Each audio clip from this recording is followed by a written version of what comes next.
السلام علیکم۔ بسم اللہ الرحمن الرحیم۔ اللہ تعالیٰ نے اس کائنات میں کئی عالم تخلیق کیے۔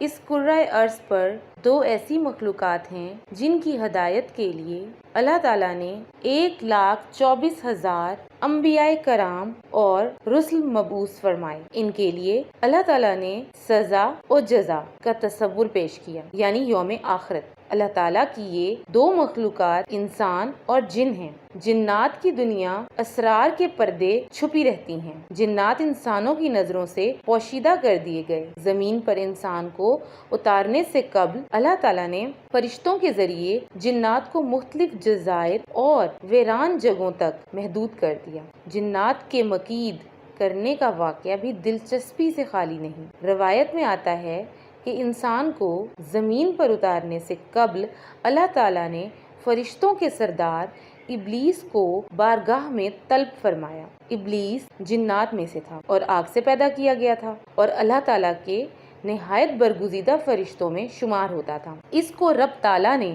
اس قدر علم عطا کر رکھا تھا کہ وہ اس علم کی بنیاد پر فرشتوں کا سردار بنا۔ ابلیس کو حکم دیا گیا کہ فرشتوں کی ایک جماعت کے ساتھ زمین پر اترو اور جنات جو زمین پر فساد اور لڑائی جھگڑوں میں مشغول ہیں انہیں ویران جزائر اور پہاڑی غاروں میں قید کر دیا جائے، جو ایک خاص مقررہ وقت تک وہاں قید رہیں گے۔ ابلیس بارگاہ الہی سے حکم لے کر فرشتوں کی ایک جماعت کے ساتھ زمین پر اترا اور جنات کو نہایت قلیل وقت میں مختلف ویران جزائر اور پہاڑی غاروں اور ویرانوں میں قید کر دیا گیا، جو ایک روایت کے مطابق حضرت سلیمان علیہ السلام کے دور تک قید میں رہے، اور پھر مشیت ربی کے تحت انہیں آزادی ملی اور وہ دنیا میں چلنے پھرنے لگے۔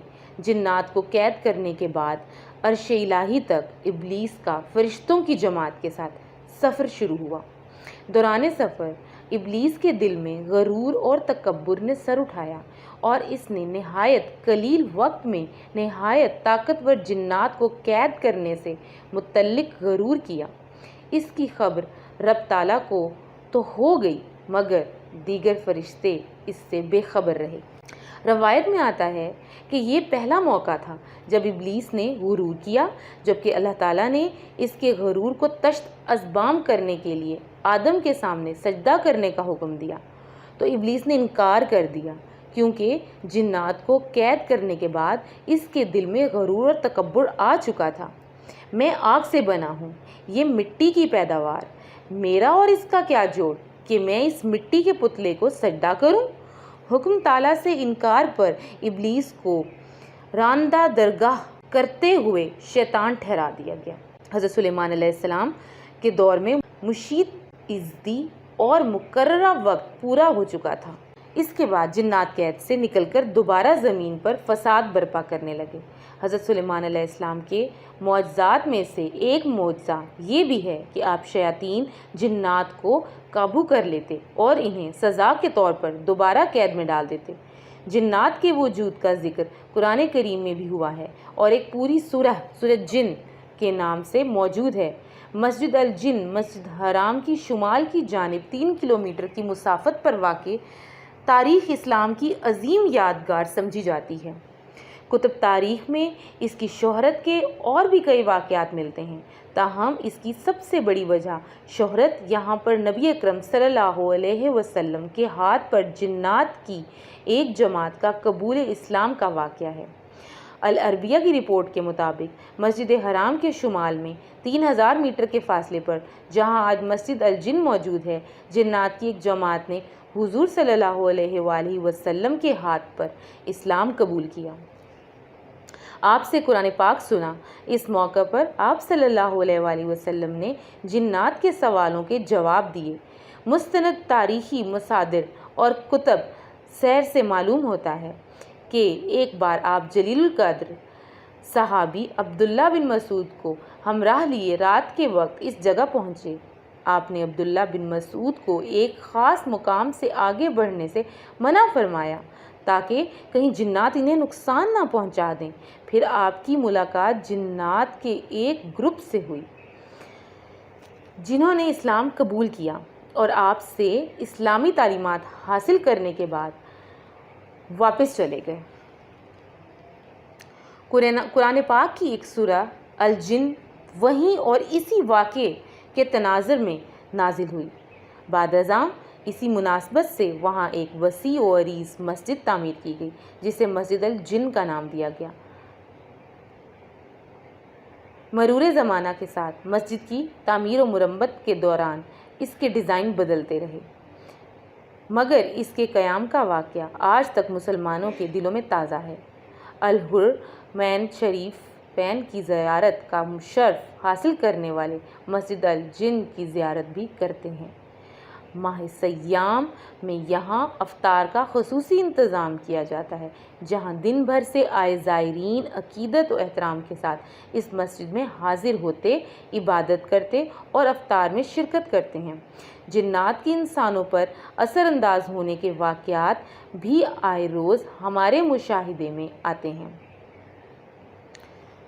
یہ انسانی جسم میں داخل ہو کر اس سے عجیب و غریب حرکات کرواتے، ایذا پہنچاتے ہیں۔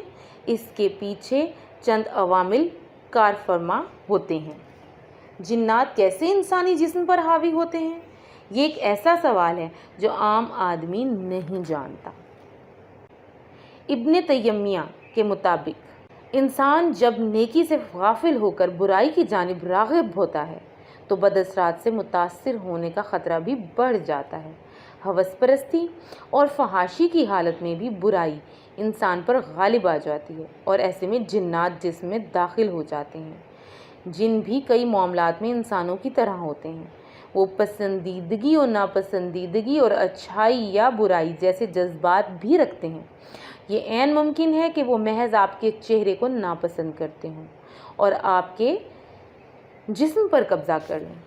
دوسری جانب جنات کو انسان سے محبت بھی ہو سکتی ہے۔ وہ کسی کو برہنہ دیکھ کر بھی اس پر فریفتہ ہو سکتے ہیں اور اس کے جسم پر قابض ہو سکتے ہیں۔ یہ معاملہ خواتین کے ساتھ زیادہ پیش آتا ہے چونکہ انسانوں کی نظروں سے پوشیدہ ہیں، اس لیے بعض اوقات ہم انجانے میں انہیں نقصان پہنچا بیٹھتے ہیں۔ مثال کے طور پر آپ کہیں گرم پانی انڈیلتے ہیں یا کسی درخت یا پتھر کی اوٹ میں بیٹھ کر رفع حاجت کرتے ہیں، مگر نہیں جانتے کہ یہاں جنات کا بسیرا ہے اور آپ کے اس عمل سے وہ ناراض ہو سکتے ہیں اور بدلہ لینے کے لیے آپ کے جسم میں داخل ہو سکتے ہیں۔ بہت زیادہ خوف کی حالت یا ایسے معاملات جن سے دور رہنا چاہیے اور آپ اس کی ٹوہ میں ہوتے ہیں تو تب بھی جنات آپ پر غالب آ سکتے ہیں۔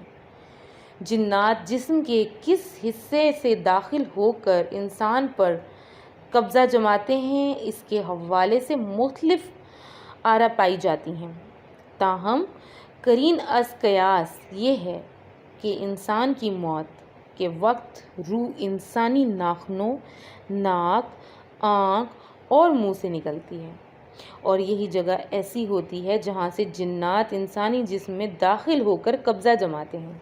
اللہ تعالیٰ نے انسان کو شر سے بچنے کے لیے کئی طریقے بتائے ہیں جن میں حضور اکرم صلی اللہ علیہ وآلہ وسلم کے ذریعے تعلیم بھی دی گئی ہے اور کئی ایسی مسنون دعائیں اور وظائف موجود ہیں جن کے ذریعے جنات کا توڑ موجود ہے۔